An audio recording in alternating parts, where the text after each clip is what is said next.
صبر دقيقة.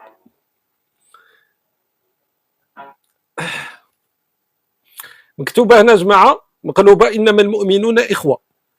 أنت كي تشوف تقول صح. ما شاء الله قلبهم عامر بالإيمان جماعة قافلة قافلة الصمود، قلبهم عامر بالإيمان. بعثلو عينك لتحت.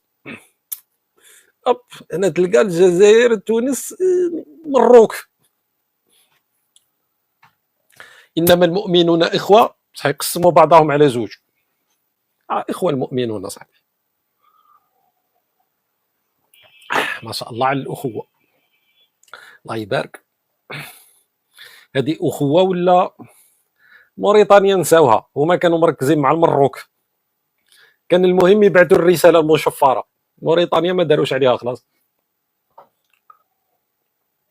قال لك لازم نقسموا المروك وخلاص.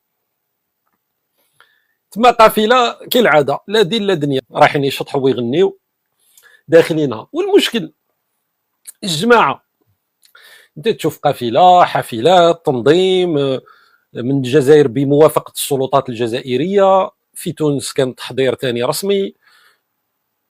انت تقول الجماعه الزينه راهم موجدين روحهم، تاشيرات دي باسبور بطبيعه الحال، تواصل مع السلطات المصريه باش كيجيو داخلين.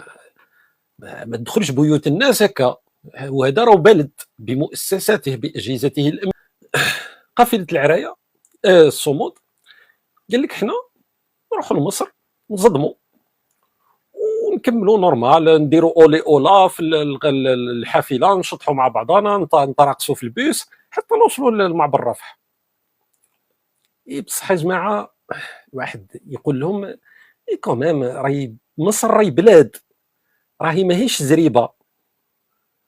راهي بلاد، تسمى كوميم كي تروح لبلاد تكون عندك التاشيره، تاخذ الاجراءات القانونيه. لا قافله العراء الصمود قال لك لا حنا نصدموا برك فيها لا غزه لا والو. اصلا المساعدات وين راهم اللي راكم مدينهم؟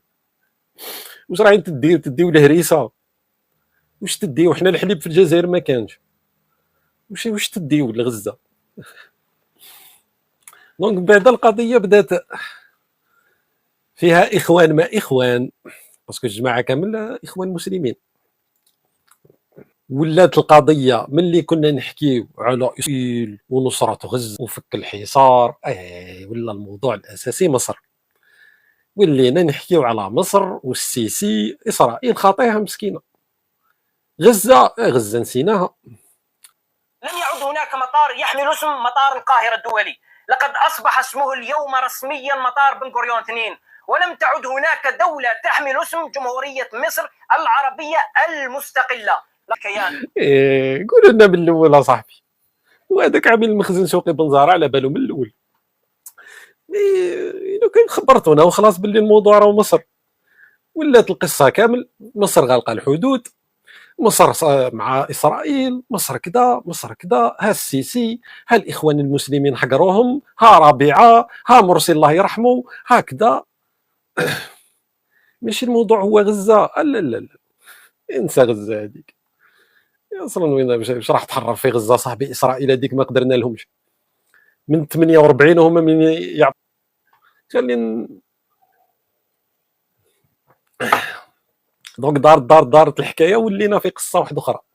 ملي كنا في غزه وفك الحصار عدنا في مصر، وقال لك حدود مصر حدود تبدا حيثما تتوقف قافله العرايه، عفوا قافله الصمود. ما يصحوا لنا في التعليقات راني الفيلم كامل. بداو يقسموا في المروك، من بعد راحوا لمصر، مصر تابعه لاسرائيل وكذا. على كل حال قافله بدات من تونس،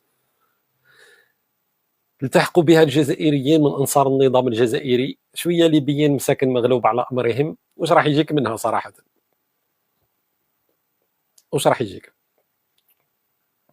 من غير التحريميت؟ واش راح يجيك؟ تونس المشكل تغيض على بالك. كاين دول كاين دول مثلا تاخذ بيلاروسيا على سبيل المثال. بيلاروسيا هي ولايه روسيه تقدر تقول، تابعه سياسيا على جميع الاصعده، يعني السياده تاعها مرهونه. كاين كثير من الدول تابعه تقريبا سيادتها مرهونه، لكن على الاقل الدول تحترم نفسها. تونس تابعه لطابورستان، تما هي اصلا تونس المشاكل الموظفين ما يقدروش يسلكوهم كذا، تابعه للنظام الجزائري وتابعه لطابورستان، بلد معمر بالطوابير. يعني على الاقل لو جاو تابعين مثلا البلد محترم، مثلا كانت عندهم عليهم وصايه فرنسيه او امر مثل هذا، نقولوا معليش. صراحه انك تكون تابع لطابورستان، دونك واش راح يجيك من القافله اللي جاءت في هذه الظروف؟